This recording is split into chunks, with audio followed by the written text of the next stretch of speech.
Listen to part of a discussion in an anthropology class. Before we start, does anyone have a question about the reading assignment? Yes, Jim. Just wondering whether I have a good handle on the concept of power. The book said it was the ability to exercise influence and control over others. Right. And this can be observed on every level of society, from, well, the relationships within a family to the relationships among nations. Okay, but then the book, it goes on to say that power is usually structured by customs and social institutions or laws. But then I read that power can be exerted by persuasive arguments or coercion or even brute force. Sounds like you got it. But is there a question? Well, it sounds like, in general, groups with the greatest resources, it sounds like they always have an advantage in power struggles. So I was thinking that power is not really justified, because it could involve resistance. I mean, some people may oppose the individuals or groups in power, but they could still... Impose their will? Yes. So you want to know whether power always involves force? Mm-hmm. Exactly. Because there was a sentence or two in there about legitimate power. Okay. Well, actually, that is a perfect lead-in to today's lecture. You're right, Jim, that sometimes power is not viewed by society as justified, even though those in control are imposing their will. So, sometimes power is not legitimate. But what about power that is accepted by members of society as right and just? That is legitimate power. Now we're talking about authority, and that's what I want to focus on today. And then we'll come back to your question again at the end of the class. Okay. When individuals or institutions possess authority, they have a recognized and established right to determine policies, with the acceptance of those over whom they exercise control. Max Weber, the German classical sociologist, proposed 3 types of authority in society: traditional, charismatic, and rational or legal authority. In all 3 types, he acknowledged the right of those in positions of power to lead, with the consent of the governed. So, if I get this right, power is the big category, but authority is a kind of power when it's recognized as the right of the person or the institution. Yes, when those under the authority of a leader or group give their permission. Got it? I think so. But in all 3 types of authority in society, Weber acknowledged the right of those in positions of power to lead, with the consent of the governed. So, how did Weber differentiate among the 3 types of authority? Well, he divided them according to how the right to lead and the duty to follow are interpreted, how the power is legitimized.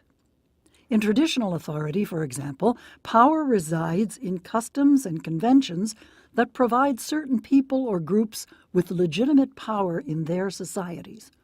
Often their origin is found in sacred traditions.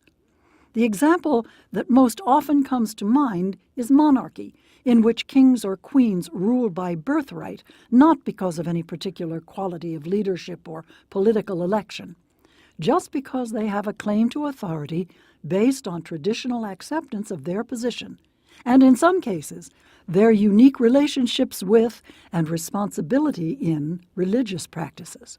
You mean like the royal families in Europe or the emperors in Asia? Precisely. Because the Queen of England, for example, she's the head of the Church of England as well as the monarch. I think that's right. And that claim to authority is traditional. But she really doesn't have much power, though, anymore, does she? I see your point, but what is important is not how much power she has, but that the power is given to her by the people because of the traditional authority that she claims as the heir to the throne.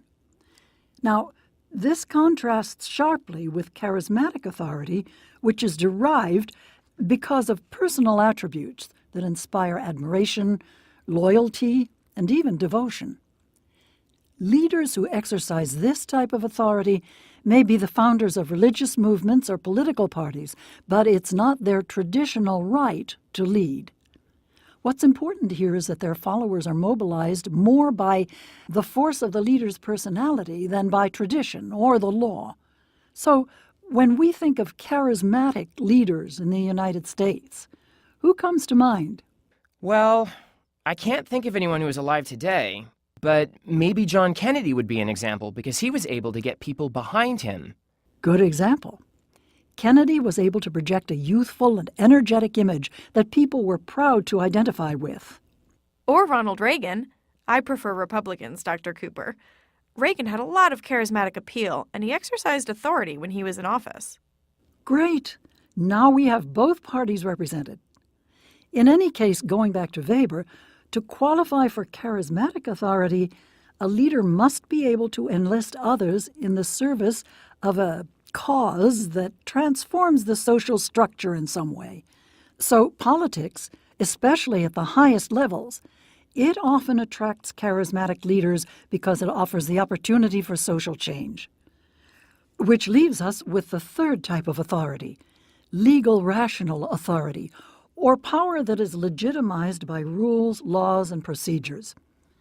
In such a system, leaders gain authority not by traditional birthrights or by charismatic appeal, but rather because they're elected or appointed in accordance with the law, and power is delegated to layers of officials who owe their allegiance to the principles that are agreed upon rationally, and because they accept the ideal that the law is supreme. In a legal, rational society, people accept the legitimacy of authority as a government of laws, not leaders. So that would be a judge, then, as an example of someone with legal, rational authority. Well, it might be a judge, but it could be a bureaucrat in an office, or even the president, let's say, like Richard Nixon, who was threatened with impeachment because he was perceived as not governing within the law. Do you see what I mean? I think so. Jim, is the difference between power and authority sorting itself out now?